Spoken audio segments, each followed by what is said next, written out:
Hi friends, ఈరోజు మీకు శ్రీ వెంకటేశ్వర స్వామి దేవస్థానం పెడంలోని దాని గురించి చూపిస్తున్నాను ఫ్రెండ్స్. ఇది పెడంలోని తోటమూల దగ్గర ఉంది ఫ్రెండ్స్. ఈ దేవస్థానం అనేది ఈ దేవస్థానం కార్యనిర్వాహకులు వచ్చేసి పడవల గౌరీభద్రరావు గారండి.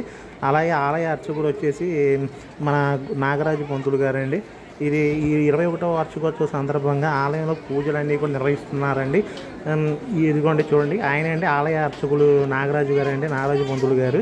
అలాగే ఇక్కడ భోజనాల ఏర్పాట్లు, పూజా కార్యక్రమాలు అన్నీ కూడా ఇక్కడ నిర్వహిస్తున్నారండి. అందరూ కూడా ఈ గుడిని స్థాపించిన పడవల గౌరీభద్రరావు గారి ఆధ్వర్యంలో, అలాగే భక్త జన సందర్భంలో అందరి సహకారంతోనూ ఈ గుడి యొక్క పూజా కార్యక్రమాలు మరియు భోజన సదుపాయాలు అన్నీ కూడా చేకూర్చుతున్నారు. నాగరాజు గారు పంతులు గారి పూజా కార్యక్రమాలు ద్వారా ఇక్కడ భక్త జనాలు అందరూ కూడా పూజలు నిర్వహించుకుంటున్నారు.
ఓకే ఫ్రెండ్స్, ఈ వీడియో మీకు నచ్చినట్లయితే ఒక లైక్ అండ్ సబ్స్క్రైబ్ చేయండి, అలాగే షేర్ కూడా చేయండి. Thank you friends.